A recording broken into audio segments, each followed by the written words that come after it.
The movie begins with a young woman named Michelle, who is clearly terrified as she rushes down the road toward home. Her phone keeps ringing again and again, and it is her boyfriend Ben calling, but Michelle keeps ignoring the calls. Meanwhile, the car radio suddenly interrupts the silence with an emergency alert. The broadcast warns that something terrible is happening across the country. Power and internet services have already been shut down in many cities, and the government is not revealing the real reason behind it. Hearing this alarming news makes Michelle even more uneasy. Just then, Ben calls again. This time, Michelle finally answers, and the conversation quickly turns into a heated argument. Michelle becomes so distracted by the fight that she completely stops paying attention to the road. Suddenly, out of nowhere, a massive truck slams directly into her car. The impact is brutal, the crash is devastating, and Michelle instantly loses consciousness. After some time, Michelle slowly wakes up, but when she opens her eyes, she realizes she is not in a hospital. Instead, she finds herself in a strange room that looks more like a basement. At first, it seems like someone has treated her injuries. However, something feels terribly wrong. When Michelle tries to move, she discovers that her leg is chained to the wall. Panic immediately fills her mind. It does not take long for her to realize that she might be in serious danger. Was she kidnapped? Countless terrifying thoughts start racing through her head. Then she notices something strange. Her phone is still beside her. If someone had kidnapped her, why would they leave her phone with her? Hoping for help, Michelle quickly grabs it and tries to make a call. But there is no signal at all. Her fear grows even stronger. Just then, she hears footsteps slowly approaching the room. Terrified, Michelle quickly pulls the blanket over herself and hides underneath it. A moment later, the door opens, and an older man walks into the room. He does not look particularly threatening, but Michelle is already overwhelmed with fear. She immediately raises her hands and begins begging for her life. The man ignores her panic and calmly continues what he was doing. Desperate, Michelle warns him to release her immediately or her family will contact the police. But the man shows no reaction to her threats. Finally, Michelle asks him directly, "What do you want from me? Are you going to kill me?" The man calmly replies, "I just want to save you." After saying that, he leaves the room. A few moments later, he returns, holding a key and a pair of crutches. He tells Michelle that she will need them. Michelle then realizes the reason. Her leg was badly injured during the car crash, and it is now wrapped in a heavy cast. After placing the items beside her, the man leaves the room again. The moment he is gone, Michelle quickly uses the key to unlock the chain from her leg. Once she is free, she immediately begins preparing to defend herself. She grabs one of the crutches and uses a knife to sharpen the end of it, turning it into a dangerous weapon. Now armed, she patiently waits for the man to return. But time keeps passing, and he never comes back. So Michelle decides to set a trap instead. She burns a piece of cloth and places it near the air vent. Soon, smoke begins filling the room. As expected, the man rushes inside to see what is happening. The moment he enters, Michelle attacks him from behind. However, before she can harm him, the man reacts quickly and overpowers her. Within seconds, he injects something into her arm, forcing her back into unconsciousness. Later, when Michelle wakes up again, she finds the man sitting calmly in front of her. He introduces himself and says, "My name is Howard. Please do not make those mistakes again." Michelle desperately pleads with him to let her go, but Howard firmly refuses. He explains that he cannot allow her to leave because the air outside has become deadly to breathe. According to him, some kind of attack has happened. He does not know exactly what kind, but he believes the world outside is no longer safe. Howard then tells Michelle that she is safe only because she is inside this bunker with him. Confused and frightened, Michelle asks how she ended up there in the first place. Howard explains that he happened to be driving past the road when her car crashed. When he saw that she was badly injured, he brought her here to save her life. Just then, Michelle suddenly hears a strange noise coming from the next room. She immediately asks, "Who else is there?" But Howard does not answer her question. Instead, he simply leaves the room, and this time he surprisingly leaves the door unlocked. After Howard leaves the room, Michelle slowly gets up and begins looking around. As she moves through the bunker, she discovers another person there, a young man whose arm is badly injured. Surprised, Michelle asks him, "Who are you? Did Howard bring you here too?" The young man calmly replies, "No, I came here on my own. Howard and I actually built this bunker together." Just then, Howard returns and begins showing Michelle around the bunker. As she walks through it, Michelle realizes that the place is incredibly well prepared. There is enough food, water, and supplies to last for years. Shelves are packed with canned food, books, and everything someone would need to survive underground for a long time. Howard then takes her toward the outer exit of the bunker and opens the first heavy security door.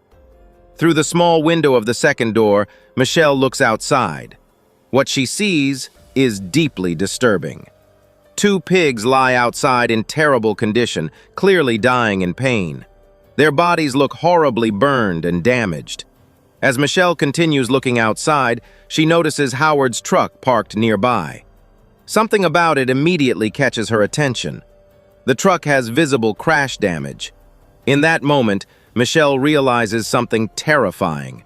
Howard lied to her. He said he found her after the accident, but now it seems clear that his truck was the one that crashed into her car. Confused and suspicious, Michelle quietly returns to her room. A little later, the young man comes to speak with her. He explains more about Howard. According to him, Howard used to serve in the Navy and always believed that some kind of massive attack would eventually happen. Because of that belief, he built this bunker years ago.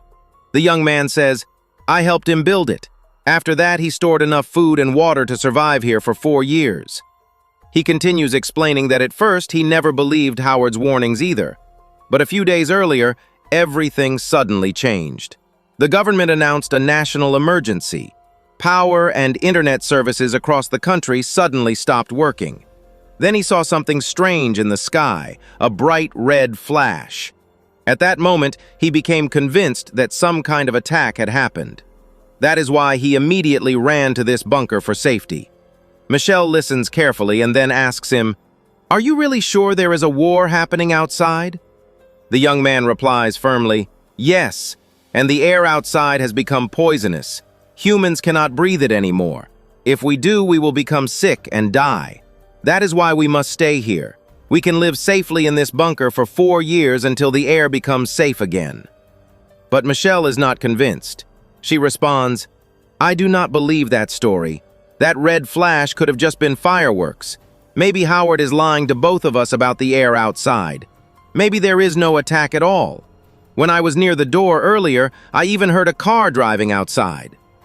Her words make the young man begin to question things as well. Michelle then decides that she must discover the truth for herself. During dinner that night, she notices the bunker keys hanging from Howard's pocket. Quietly, she and the young man come up with a plan. They decide to provoke Howard and make him angry. When he loses his temper and stands up, Michelle will try to steal the keys. Later, while they are eating together, their plan works. Howard becomes irritated and distracted, and Michelle manages to take the keys. But soon, Howard realizes that the keys are missing. He instantly understands that Michelle took them. Before he can react, Michelle grabs a bottle and strikes Howard with it. Then she runs as fast as she can toward the bunker exit. She quickly unlocks the first heavy door. However, Howard recovers and begins chasing after her. Michelle reaches the final door and prepares to open it. But suddenly, something horrifying appears outside. A badly injured woman is standing outside the bunker door. She desperately bangs on the glass, begging Michelle to let her inside and save her. Howard screams at Michelle, "Do not open that door! If you do, the poisoned air will enter the bunker. If we breathe it, we will die in terrible pain, just like her." Michelle watches in shock as the woman outside suffers in agony. Her skin looks burned and damaged, and she is clearly dying. Within moments, the woman collapses and dies right in front of the bunker door. Seeing this horrifying scene, Michelle finally realizes that Howard may have been telling the truth. Slowly, she backs away from the door and returns inside with him. After that, life inside the bunker begins to settle into a strange routine. The three of them try to live together like a small family. They cook, talk, and even play games together to pass the time. One day, Howard brings Michelle a set of clothes that once belonged to his daughter, and he even shows her an old photograph of her. Howard quietly tells Michelle about his past. He says, "I loved my daughter very much, but my wife took her away from me." Later, Howard finally tells Michelle the truth about the car crash. He explains that when he first heard about the attack, he panicked. In his rush to reach the bunker, he drove too fast, and his truck accidentally slammed into her car. Howard admits that Michelle was badly injured after the crash. Because the attack had already begun, he could not risk taking her to a hospital. So instead, he brought her to the bunker to keep her alive and safe. He then tells her, "I treated your injuries myself." Hearing this explanation slowly makes Michelle trust Howard a little more. For a few days, everything inside the bunker remains calm. Life almost begins to feel normal. But one day that peace suddenly shatters. Loud, rumbling noises echo from above the bunker, shaking the entire place like a powerful earthquake. The walls tremble, and dust begins to fall from the ceiling. Howard listens carefully and then explains that it is probably a military helicopter or a tank moving above them. According to him, enemy forces might be searching the area for survivors. He also explains that the reason they are using heavy vehicles is because the air outside has become completely toxic and deadly. Howard reassures them by saying, "This bunker has special air filters that keep the air clean inside. That is the only reason we are still alive." After some time, the sounds of the heavy vehicles slowly fade away, and the bunker becomes quiet again. The three of them begin to feel safe once more. But that sense of safety does not last long. Suddenly, loud alarms begin ringing throughout the bunker. The earlier shaking has damaged part of their air filtration system. Howard quickly checks the system and realizes the problem. He turns to Michelle and says that she is the only one small enough to crawl through the narrow air vent. He tells her to enter the vent, reach the control system, and restart the filters. Michelle hesitantly crawls into the tight tunnel. As she slowly moves through it, she realizes that the vent eventually leads to a small, locked hatch that connects to the outside world. While crawling near the hatch, she notices something strange. Lying nearby is a small girl's earring. Even more disturbing, Michelle sees the word "help" scratched deeply into the window beside the hatch. The scratch marks look desperate, as if someone once tried to escape from inside the bunker. Just as Howard instructed, Michelle manages to repair the air system and restarts the filters. After that, she carefully crawls back out of the vent. The next day, Michelle quietly tells the young man about what she discovered inside the vent. She explains that she saw the word "help" carved into the glass and bloody scratch marks that looked like someone had tried to claw their way out. Then she shows him the earring she found. Michelle suddenly realizes something horrifying. The earring looks exactly like the one worn by the girl in the photograph Howard showed her earlier. She shows the photograph to the young man. When he sees it, his expression immediately changes. He says, "That is not Howard's daughter. I recognize this girl. She went to my high school and she disappeared 2 years ago." At that moment, Michelle understands the terrifying truth. Howard kidnapped that girl. He is far more dangerous than they ever imagined. However, the situation is still confusing. Howard was clearly telling the truth about the attack. Michelle saw the dying woman outside with her own eyes. The air outside really is poisoned. But even if the attack is real, they realize they are not safe inside the bunker either. Howard himself is the real danger. Michelle and the young man begin thinking carefully. They know they must escape somehow. To survive outside, they will need protection from the toxic air. So secretly, they begin building a makeshift hazmat suit using whatever they can find. They use a shower curtain, a plastic bottle, and rolls of duct tape to seal everything together. But Howard soon notices that some items are missing. He immediately becomes suspicious. One day, Howard walks into the room carrying a large metal barrel. Inside the barrel is a powerful acid. To demonstrate its strength, he throws several objects into the acid. Within seconds, the items begin melting and dissolving completely. Howard coldly explains that the acid is strong enough to destroy a human body without leaving any trace. The young man instantly understands the message. Howard already knows that they were planning something. Wanting to protect Michelle, the young man bravely takes the blame for everything. He tells Howard, "I was stealing the supplies to build a weapon. I was planning to use it against you and take control of the bunker." Howard listens silently. Then, without hesitation, he slowly pulls out a gun. A second later, he fires. The gunshot echoes through the bunker as the young man collapses instantly, dead. Michelle is completely horrified after witnessing the brutal murder. Fear now surrounds every moment inside the bunker. Days pass in constant tension. Michelle knows one thing for certain. If she does not escape soon, Howard will eventually kill her too. Secretly, she continues finishing the hazmat suit she had been building. Piece by piece, she seals it together using the plastic, duct tape, and bottle parts. Just as she finishes the final piece, she suddenly hears Howard approaching the room. Panicking, Michelle quickly hides the suit under her mattress, but she is not fast enough. Howard walks in and immediately notices something suspicious. He pulls the suit out and instantly becomes furious. Before he can grab her, Michelle bolts out of the room and runs down the hallway. Howard charges after her, chasing her through the bunker.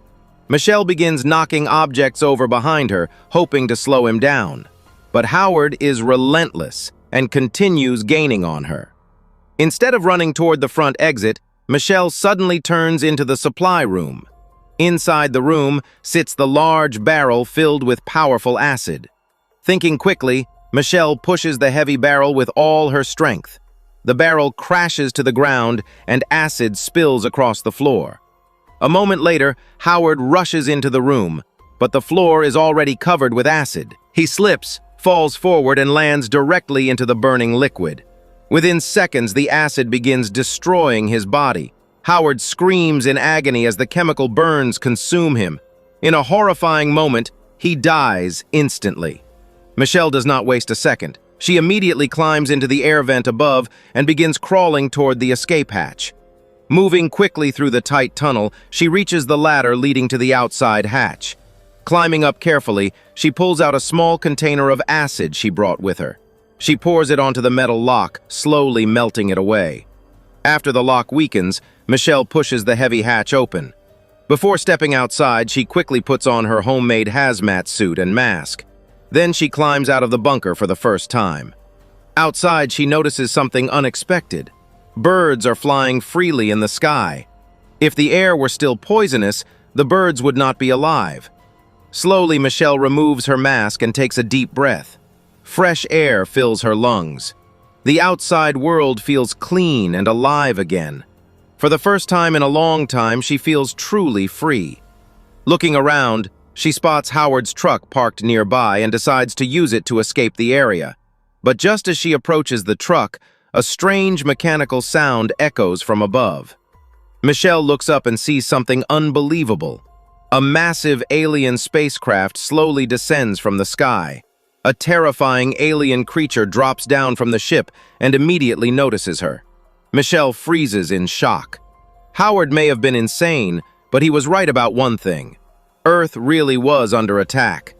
Aliens have invaded the planet. Desperate to survive, Michelle quickly hides inside Howard's truck. The giant alien approaches and tries to grab the vehicle. Thinking fast, Michelle grabs a bottle and a lighter and quickly creates a small firebomb. She lights it and throws it directly into the alien creature's open mouth. The creature bursts into flames and collapses, dying in agony. Knowing more aliens could arrive at any moment, Michelle jumps into a nearby car, starts the engine, and speeds away. As she drives down the road, a radio broadcast suddenly begins playing. The message confirms the horrifying truth. Aliens have taken control of many parts of the world. Entire cities have already been destroyed. However, human resistance fighters are gathering in a nearby town to fight back against the invasion. Without hesitation, Michelle turns the car toward that town. The movie ends as she drives forward, ready to join the battle. In the end, the attack that terrified the world was not caused by another country at all. It was an alien invasion. Michelle survived both a terrifying madman and the beginning of an alien invasion. Now she is ready to fight for the future of her world.